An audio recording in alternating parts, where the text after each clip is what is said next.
Au centre de l'écran noir se succèdent les logos de la PF France Handicap, de l'ARS Agence Régionale de Santé Bourgogne-Franche-Comté, de la Sécurité Sociale l'Assurance Maladie et de la ville de Dijon. En lettres capitales bleues, promenade de santé par les handicapables. D'un mégaphone jaillit le titre sur la bonne voie VOIX. Devant la porte vitrée d'un immeuble, un homme patiente debout, un smartphone fixé sur son poignet. Bonjour Monsieur Duchesne, je suis Marie Lambert, votre assistante de communication. Il se serre la main. Bonjour, nous ne nous connaissons pas. Aussi, je voulais vous dire que je ne souhaite pas que vous interveniez pour mes problèmes médicaux. Elle acquiesce. J'ai votre dossier médical, j'ai tous vos documents, donc pas de problème, on peut y aller. Elle lui ouvre la porte. Après vous. Dans une salle d'attente, Duchesne et Marie sont assis sur une banquette. Marie fait les 100 pas, jette un œil par la fenêtre, prend un verre d'eau d'un distributeur et beaucoup plus tard... Monsieur Duchesne, c'est à vous. Ils sont assis face au médecin. Carte vitale. Oui, s'il vous plaît. Marie lui tend la carte. Merci. Il la contrôle et la jette négligemment sur le bureau sans quitter son écran des yeux. Duchesne, effaré, se tape le front. Marie reprend la carte. Le médecin la dévisage. Vous êtes qui, vous? Marie Lambert, je suis l'assistante de communication de Monsieur Duchesne. Alors, qu'est-ce qui lui arrive au petit monsieur? Monsieur Duchesne va vous le dire lui-même. Le médecin le fixe. Alors, monsieur Duchesne, qu'est-ce qui vous arrive? Duchesne, vexé, se frappe le front et active son smartphone. J'ai des difficultés de communication, mais je ne suis pas sourd et je comprends parfaitement. Merci. Le médecin reste bouche bée. Oui, c'est vrai. Désolé. Duchesne compose un nouveau message sur son assistant vocal et fixe le médecin ironiquement. Vous aussi, vous êtes deg. Il sourit à Marie. Le médecin la questionne du regard. Monsieur Duchesne demande si vous aussi vous avez des difficultés d'élocution et de communication. DEC, DEC. Les yeux du médecin font des allers-retours de Marie à Duchesne. Ah oui, d'accord. Excusez-moi. J'ai besoin de vacances. Il saisit son stéthoscope. On y va, monsieur Duchesne? L'écran passe au noir. Duchesne nous sourit. Faut me le dire, si je dérange.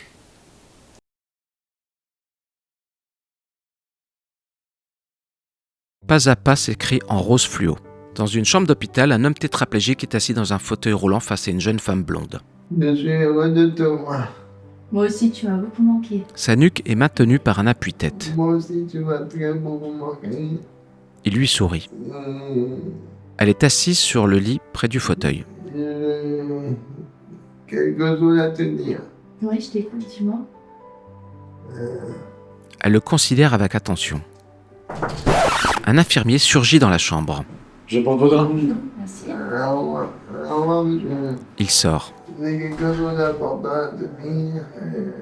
Dans son fauteuil, l'homme détourne la tête, le regard dans le lointain. Quelque chose qu'on a du mal à dire. La jeune femme pose une main sur son avant-bras. Je t'écoute. Elle soupire en fixant l'infirmier. Vos médicaments. Je ne veux pas vos médicaments. Il dépose des cachets sur le lit et sort. Bon, écoute, maintenant, j'ai des sentiments pour toi. Elle a un large sourire. La jeune femme radieuse lui tient tendrement le bras et l'épaule. Oui, dis-moi. Je t'aime et... L'infirmier entre et se fige. Je t'aime et je suis amoureux de toi. Oh, excusez-moi, j'aurais dû attendre que... Il tient des palmes de natation.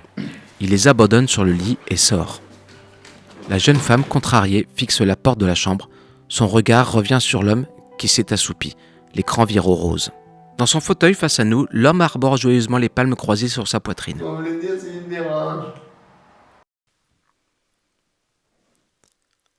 Un labrador noir sommeille couché sur le sol, la tête posée sur ses pattes.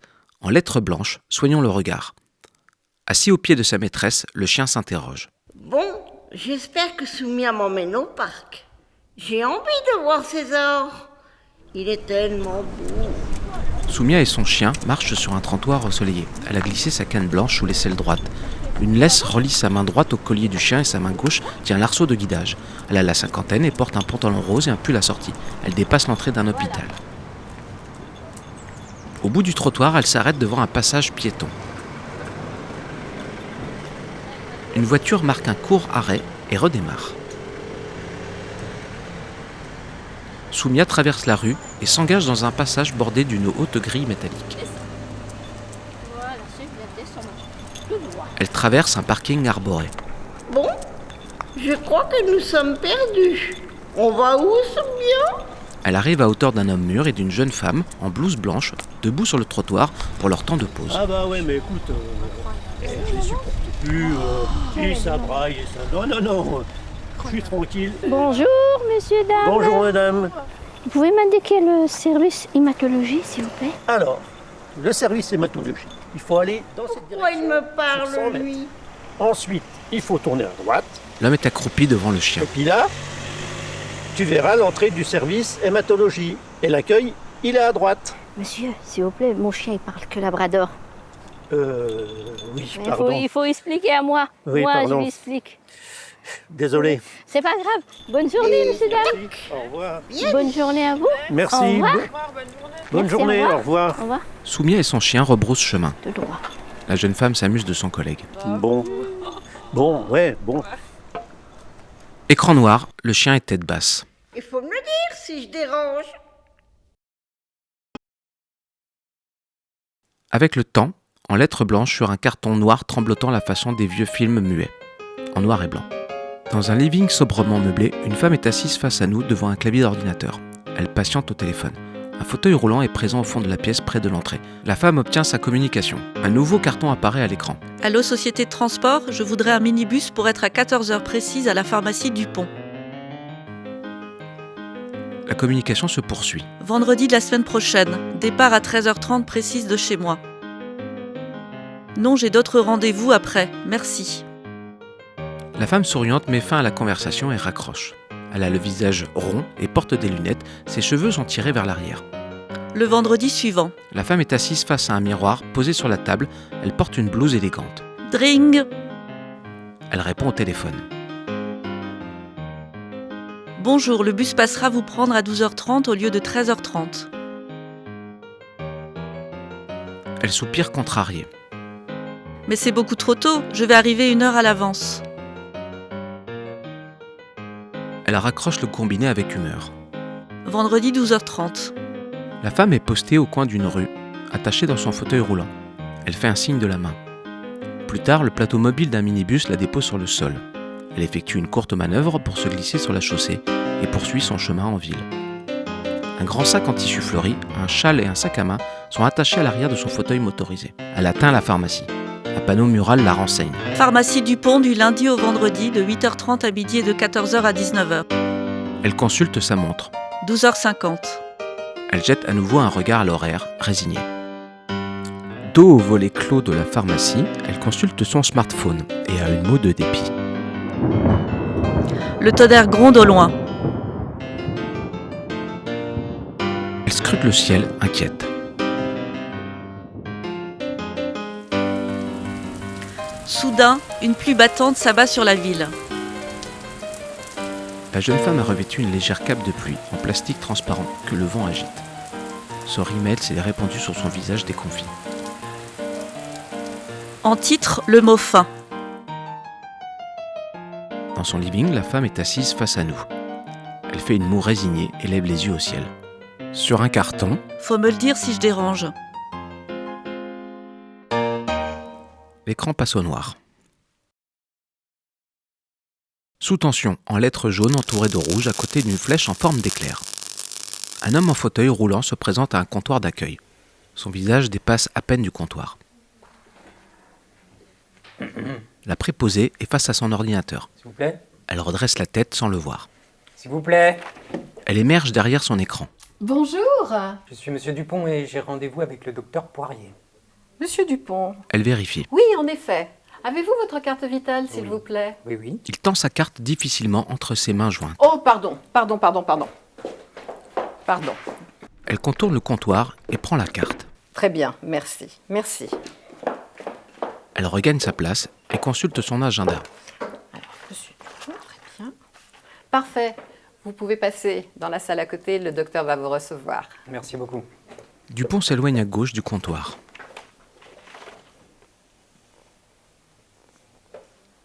Il passe une porte. Monsieur Dupont ? Bonjour, entrez, je vous en prie. Merci. Allez-y. La médecin le fait rentrer. Alors, monsieur Dupont, qu'est-ce qui vous amène aujourd'hui? En fait, j'ai très mal au dos. Ah, très Ouais. mal dans le dos. Plutôt dans le bas du dos? Ça diffuse un peu ou c'est très localisé? C'est très localisé. Les lombaires, plutôt, Eh ben, je pense. écoutez, on va regarder. Vous me suivez? Je vais vous ausculter. Elle s'approche d'une table d'examen.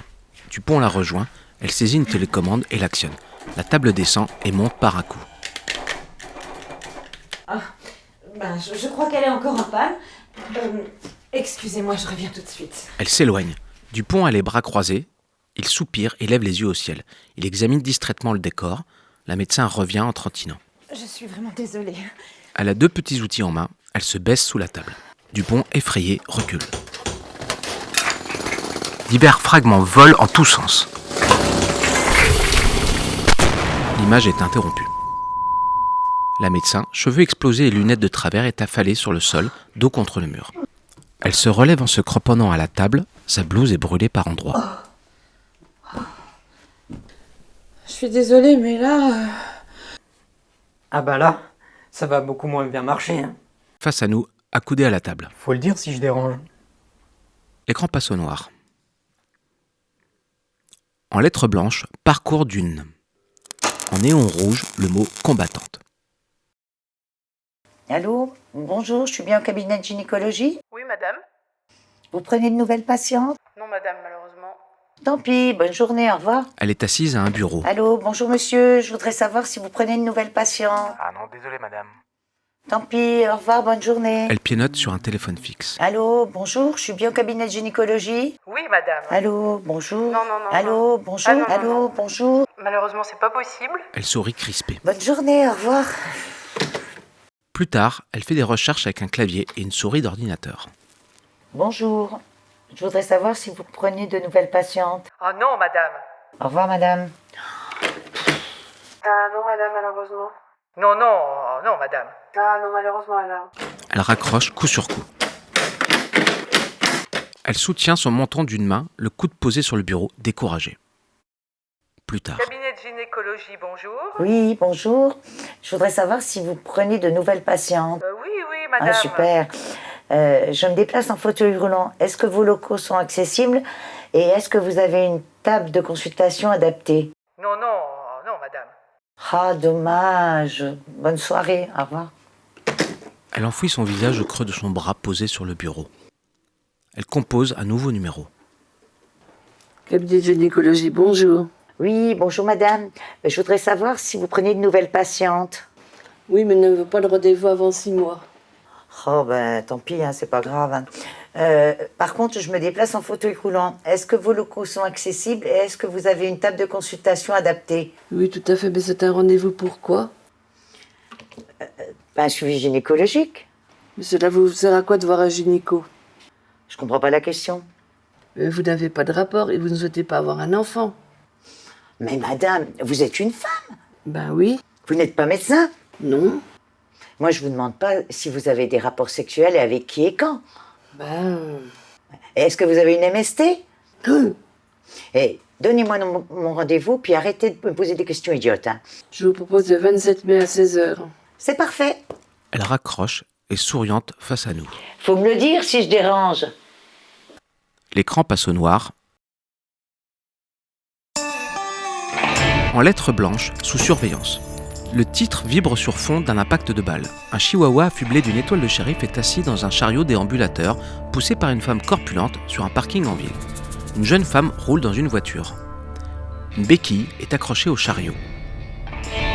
La femme rôde, l'œil aux aguets. La jeune femme engage sa voiture sur le parking arboré. La femme la suit d'un regard soupçonneux. Elle a les cheveux en brosse, des lunettes à monture épaisse et un double menton. Elle met une main en visière et traverse dardard le parking en s'aidant de sa béquille. La jeune femme sort de sa voiture. Elle referme la portière et reçoit un coup de béquille dans le dos. Wow! Vous ne voyez pas que c'est pour une place pour handicapés? Bonjour madame, et on appelle ça une place pour personnes en situation de handicap. Oui, enfin, vous pourriez vous garer ailleurs. Je vais juste au laboratoire chercher mes analyses.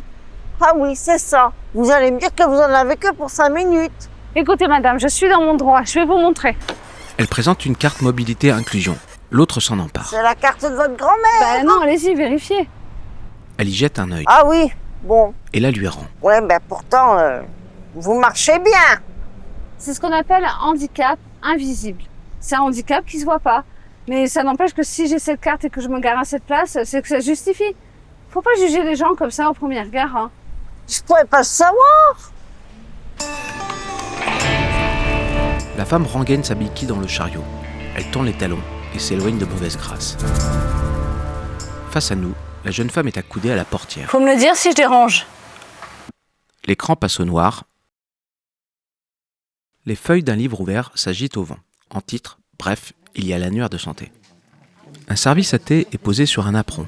Des mains servent une boisson de 2 théières individuelles ornées de fleurs roses dans des tasses assorties. Une main tourne une cuillère dans la tasse. 2 femmes sont assises autour d'une table basse en rotin pour un goûter. L'une est en fauteuil roulant. Tu sais pas la dernière galère qui m'est arrivée? Non mais vas-y, raconte-moi Martine. Ah mais affreux. J'ai mal au dos. Donc souvent j'ai mal au dos parce que le fauteuil m'escape le dos, machin. Donc je vais chez le kiné. Il faut déjà trouver un kiné pas trop loin de chez moi et accessible en fauteuil. Donc je vais sur une plateforme de rendez-vous en ligne. Je cherche, je galère un peu pour trouver. Au bout d'un moment, tip-top, je trouve un kiné avec le logo fauteuil sur l'application. Ah ben, tip-top. Bref, je prends mon rendez-vous. Le jour dit, j'y vais. Donc je galère un peu, hein, parce que le bus, après les trottoirs qui sont pas accessibles à cause des travaux, bref, j'arrive enfin, et là j'appuie sur le bouton, en panne. Et là, le kiné descend des escaliers et me dit, il est en panne, comme si j'avais pas remarqué. Ça fait combien de temps? Ça fait 5 ans. Non mais, 5 ans. C'est n'importe quoi. Alors là, tu me connais, je commence à démarrer. Bref, il me dit, ah mais c'est pas un problème, on va vous porter. Quoi? Ils vont me porter? Non mais, n'importe quoi. Ah bah du coup, je suis partie. Hein. Mais tu connais pas l'annuaire de santé, Martine? Non, c'est quoi? Sur un téléviseur, Tu ne connais pas l'annuaire d'accessibilité des cabinets médicaux et paramédicaux, Martine? L'annuaire d'accessibilité des cabinets médicaux et paramédicaux a été créé par APF France Handicap avec le ministère de la Santé en partenariat avec l'assurance maladie.